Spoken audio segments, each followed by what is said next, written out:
partem ni ñu leen bundu xatalee ci l'histoire du Sénégal mosu fi am ragal féete day xañ a wërsëg. d'accord te gars yi nekkoon beneen côté bi képp ku ñu mës a woo ba nga ñëw ci seen camp ne mais nappaaja nañ la te expérience boobu ñoom Khalifa mënoon nañ xam loolu bu ma génnee ba pare génn naa du ma duggaat maak Sonko ñoo nekkoon jël na ma wóolu ma tey jii tey poste premier ministre bi presque moom moo ko moomoon nañu waxante dëgg rek. moom Khalifa. moo ko moomoon bien sûr. bu dëggaloon boppam ca départ bu fekkoon tey jii taxawoon na xeex. bu dafa waroon taxaw xeex sol à sa candidature taxaw ñu jàpp ko dugal ko ci kaso bi ña duggoon ci kaso bi tey ñoom ñëpp ba ñu génnee am nañu ndam gis nga bu ma waree metti day metti rek politique nag boo koy def da ngay boole ñàkk ak am. mais boo ragalee bul politique. d'accord voilà. D'accord. Alors, maa ngi rappeler que vous suivez votre émission de la semaine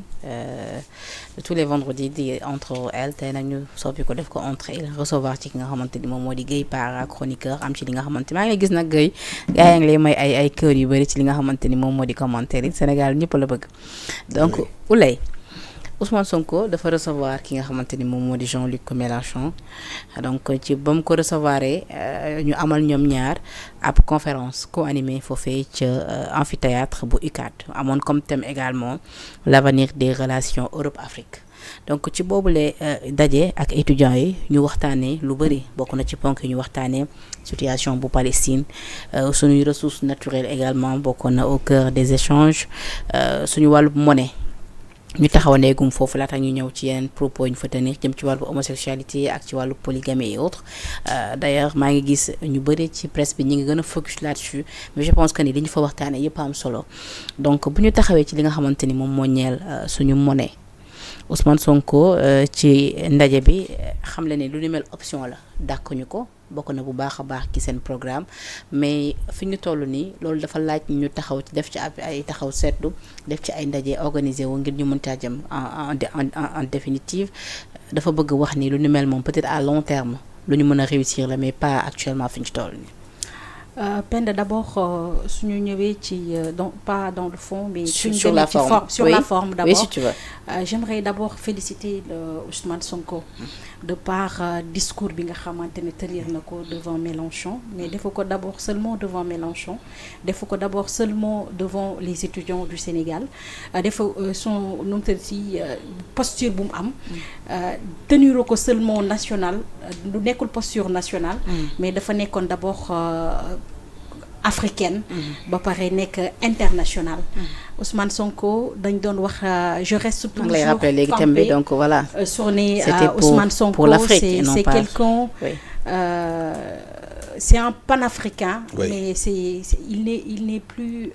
national il n'est plus africain mais il est international ce gars et à chaque fois qu'il sort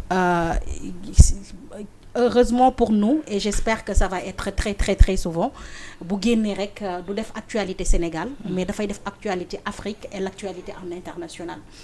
parce que envergure am léegi dafa sori loolu de par son habillement tu sens aujourd'hui l'africanité si la personne de Ousmane Sonko tu sens le panafricain si discours bu mu tenir gestuel yi mu doon def sourire bi mu doon def il est très à l'aise par rapport à ce qu'il dit il a le courage de ses mots et de son discours franchement moi quand je l'entends tenir ce genre de discours-là devant Mélenchon et devant le monde entier c'est comme si voilà c'est un lion qui se met au toit de l'Afrique et qui régit pour toute l'Afrique j'ai eu envie de dire pourquoi cet homme ne veut pas m'épouser tellement il est je sais pas il a le courage de son discours il a fait vraiment l'argne et aujourd'hui kenn mënatul naatable ne Ousmane Sonko c'est un homme courageux parce que de par discours bi nga xam ne tata Anna sama xarit la sama xarit la tout le monde a envie de dire pourquoi je veux épouser cet homme boo ko déggee muy wax par rapport à ce qu'il dégage sur la forme léegi bu ñu ñëwee sur le fond de son discours Ousmane Sonko yaa ngi wax léegi si li nga xam ne li mu tenir dafa bëri te maa ngi yàqamte nga yegg ci yeneen discours mais dama lay bàyyi ci sa conducteur rek nga respecté loolu ñu ñëw un petit peu ci li nga xam ne mooy le franc CFA comme ni mu ko waxee que on n'est pas encore prêt te man bi mu génnee bi mu sampee ministre finance bi nga xamante ne moom la teg je me suis dit que eux ils ne sont pas encore prêts pour changer li nga xamante ne moom mooy le franc CFA parce que notre nouveau ministre de la santé su ma demee seetaani ancien vidéo yi nga xamante ne def na ko dans les années en 2015-2016 su ma ko gisee c'est une personne qui défend aujourd'hui li nga xamante ne moom mooy le franc CFA. Et ñun bu ñuy fal Ousmane Sonko c'était pas pour garder le franc CFA parce que quand on dit qu'on veut changer le système aujourd'hui le franc CFA fait partie nu mu tuddati ci moelle épinière au système bi. Parce que le franc CFA aujourd'hui empêche le Sénégal et l'Afrique d'avancer. Le franc CFA l'empêche. Alors s'il a le courage aujourd'hui de se tenir en face Mélenchon et en face des Européens et leur dire que ce franc CFA ne nous arrange pas. Pour l'instant, on n'a pas encore la possibilité de pouvoir le changer, mais sachez que très bientôt, nous n'allons pas finir avec ce franc CFA-là. Et ça, c'est un discours très courageux. Parce que gis nañ ne Français yi un peu partout en Afrique ku laal seen franc CFA bi ñu indil le problème yoo xamante ne sa même ci population dëkk ñoo lay xeex ba nga génn fi nga génn. Mais heureusement pour nous que aujourd'hui les réseaux sociaux ont fait évoluer les choses kenn mënatul def dara loo xam ne fii Sénégal te monde entier bi tey yëguñu ko. Tout à fait. Alors aujourd'hui si Ousmane Sonko nous dit que en face Mélenchon que ce franc CFA-là ne nous arrange pas et que tôt ou tard nous allons changer ce franc CFA-là pour passer à autre chose. Mais dama koy ne bienvenue mon gars. C'est pour cela ñu fal la au fait. Loolu c'est cet espoir-là que le Sénégalais yi moom la ñu am ci yow. Cet espoir-là que nu mu tëddee moom la africain yi am ci yow. Loolu la ñuy xaar kon position boobu bu ko jëlee suite logique la par rapport ak homme politique bi nga xamante ne moom moo ñu doon wax ne su ma faloo dinaa fi génn lii fi nekk système bi te yàgg na ko wax le franc CFA ne nous arrange pas te dinañ ko fi génn même bu nekkee posture bu mu taxawee ak discours bi mu defu ko en tant que gouvernement en tant que PM il l'a fait en tant que chef de parti de Pastef et il faudrait que les gens aussi ñu am def la part des choses naan non bi mu nekkee lii la ñu waxoon wala léeg-léeg man gisuma dara lu changer ci discours am waxatuma laak nag nu mu tëddee franc CFA bi mu su ñëwee même bu nekkee en tant que chef de parti Pastef la ko waxee. Mais forcément chef de parti Pastef ak le PM Ousmane Sonko mënuñu leen séparer parce que c'est deux personnes. Peut-être ce sont les fonctions qui diffèrent. Et aujourd'hui moi je dis que c'est une très bonne nouvelle. Mais bi muy wax ci franc CFA bi sax boo ko dégloo du woon le président du parti bu doon wax. mais le premier ministre moom moo doon wax. moo tax ma ne la des fois on peut confondre oui. moom bi mu ñëwee taxaw posture chef de parti la fa taxawee kon lu mu wax rek dafay incomber le chef de parti de Pastef. Mais quand même mu mais pas en tant que premier ministre. Mais bu waxee loolu ce qui veut dire xalaatam mënul féewale ak xalaatu premier ministre. Kon ce qui veut dire que on peut avoir l'espoir mais je ne le pense pas sur ce ci quinquennat bi ak ministre de la finance bi nga xam ne moom la ñu indil ndax kooku noonu c'est pas une personne aujourd'hui qui ne veut pas du franc CFA c'est quelqu'un qui défend le franc CFA. Alors je me dis qu'il n'était pas prêt du tout à changer ce franc CFA là. Mais quand j'entends le discours de Ousmane Sonko il y a une autre espoir qui renaît en moi et je me dis que peut-être ils ont dit que pour le moment c'est pas encore c'est pas encore le temps possibilité bi amagul peut-être moo tax ñu am profil bi ñu am tey comme ministre de la finance léegi nag ñu am njortu ak rafetlu li nga xamante ne moom la jël ci franc CFA bi penda amul kenn ku bëgg le franc CFA ici en Afrique képp ku ko nekk di doxalee rek c'est parce que peut-être amoo loolee moyen wala ñàkk pexe la wala ñu am des présidents corrompus parce que ñun loolu la ñu amoon on avait des présidents yoo xamante ne ils étaient là pour l'intérêt de la France ils sont là pour l'intérêt de l'Europe. Ils ne sont pas pour l'intérêt des Africains. Parce que si ces présidents-là étaient pour l'intérêt des Africains, comme Paul Kagame, comme tant d'autres personnes aujourd'hui, comme Assimi Goïta ou bien l'autre, le cas français, et c'est bien aujourd'hui qu'ils nomment ces pays-là comme le Mali, le Burkina et la Guinée bi ma ko déggee mu koy nommé di wax ci affaire embargo bi nga xamante ne defoon nañ la ko te mu gis ne moom d'accord ci te du lu normal ndax fële na la ca Europe tey pays européens yi sax am na ñoo xamante ne déggooñu te teewul ñu embargo seen propre teewul ñu téye seen i financement dafay dem pourquoi ñoom li ñuy def fële ñu bañ ñu bëgg ñu koo tere fii te ñun ci suñu bopp suñuy président africain ñoom ñoo def seen link sous l'autorité et ak titulaire bi nga xamante ne moom mooy seen maître fële daal di embargo seen propre pays te loolu mu bokk ci li nga xam ne daf ko dénoncer là ça dessine que ce Ousmane Sonko là est en phase avec ki nga xam ne mooy Assimi Goïta il est en phase avec ki nga xam ne mooy Ibrahima Traoré il est en phase avec le président du Niger ce qui veut dire forcément que si un jour on va faire notre monnaie parce qu'on sait que le Sénégal seul ne peut pas faire sa propre monnaie parce que forcément dañuy suuxu comme ni ko Gambie nekkee wala Nigeria forcément bu ñuy def monnaie peut-être dina nekk monnaie boo xam ne ce sera pour l'Afrique ce sera pour le Sahel ce sera pour l'Afrique de l'Ouest ou bien pourquoi pas pour l'Afrique Afrique tout entier boo xamante ne monnaie boo xamante ne commune la ñuy am bu ñuy permettre les livres échanges et autres. D'accord. Kon man ce discours là qu'il a tenu sur le franc CFA. Je lui dis mon gars bienvenue. C'est ce qu'on attendait, ça m'a plu franchement. Voilà, donc di remercier waat également di nuyu nos fidèles internautes Aladji Dramé pour les cœurs. Cheikh Dia nag mu lay tooñ Guèye nee na sa veste bi foo ko jëndee. veste ancien combattant la dama bàyyi ak sama veste. dana bàyyi ak sama xale yi dañuy traversé mag donc Mouhamed Lamine Djité Fatou Ndiolé Diop Bara Diop Sonko Zaid El Kadi yéen ñëpp ñi ngi gis seen ay commentaires alors Guèye ban gis-gis nga am yow it ci li nga xamante ni moom moo di franc CFA ndax jaakaar ngeen réewum Sénégal war nañu war a mën a dem fileeg ay jamono ci li nga xamante ni moo di suñu monnaie locale mu méngoo ak li nga xamante ni mu ngi ci biir programme mu Pastef les Patriotes. waaw laaj ngeen ma lu ma sawar tontu parce que dañu am benn partenaire boo xam ne suñu ànd ak moom dafa yàgg mais wallahi dara rafetu ci mooy la France. nañ ma wax rek suñu diggante ak France de l'esclavage jusqu'à 2024 ban jalon la France def ci Afrique loo xamante ne mën nañ ne lii kat lu rafet la par rapport aux États anglophones parce que historique pour nga wax ci monnaie da ngay wax historique bi ak lan moo sabab moom monnaie bi ñu bëri xamuñu franc CFA lan la jógee en 1945 après la seconde guerre mondiale la France mooy état bi gën a ingrat ci l'histoire du monde te moo waroon nekk état bi gën a am courtoisie gën a gentil parce que 17 états africains Afrique noire waxu bokk la Maghreb bi de les tirailleurs sénégalais corps bi ko composé 17 états la nit ku ñuul ñoo dem reyante ci guerre boo xam ne suñu yoon newu ci ñu jël ñu enrôler de force pour ñu dem guerre la France ci guerre boo xam ne en 1945 mu jeex 45 guerre boobu ba mu jeexee Gambie joxe woon na ay soldats mais tuddeewuñu leen tirailleurs ñoom Birmanie lañ demoon guerre pourtant Gambiens yi bi ñu ñëw dañu jox ay fleurs récompenser leen à Birkama ak Bakau defal leen ay kër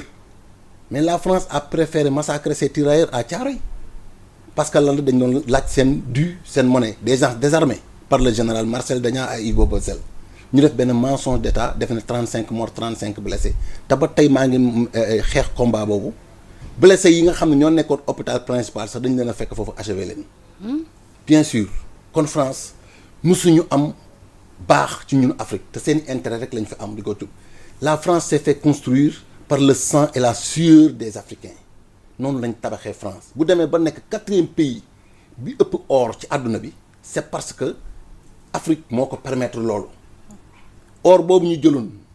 dencoon ko su ñun est-ce que xam nga la seconde guerre mondiale oru France bi yëpp Sénégal lañ ko nëbboon xam ngeen loolu Sénégal lañu nëbboon or bi fii ci Gorée ak Podor ak Kaay bi nekk Mali fa lañu làqoon seen or ak ay bateaux yu nekkoon fii est-ce que xam ngeen 1940 France moo bombardé Dakar pour dire que encore France amul ami ay intérêt la am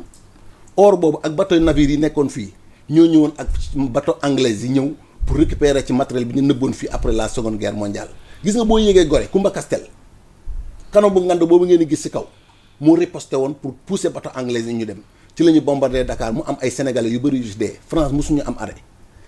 bi ñu duggee ci avant tirailleurs yi fanweeri dameel yi fi nekk ak ñett yépp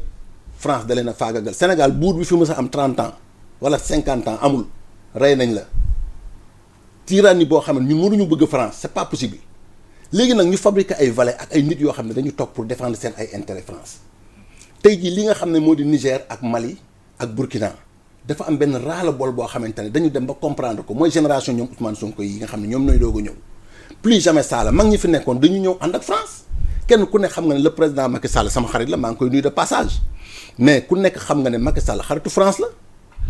tey jii bu fi toogoon lépp loo xam ne intérêt français la da koy doon protéger ñaata entreprise française moo fi nekk yoo xam ne augmenté nañu ci bi Macky Sall faloo ba léegi. ñu fi dem. est-ce que xam nga France 1 euro un franc français en 1958 ñaata la doon peser est égal à 1 franc France est égal à 50 francs CFA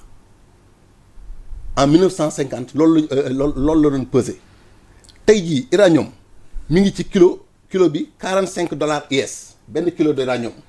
France ñaata tonne d'uranium la doon jël di ko sàcc di ko yóbbu Niger bay jaayaat uranium tey jii commencé nañ seen coupure parce que uranium boobu moo doon tàkkal seen centrale nucléaire yi nga xam ne moo fa nekkoon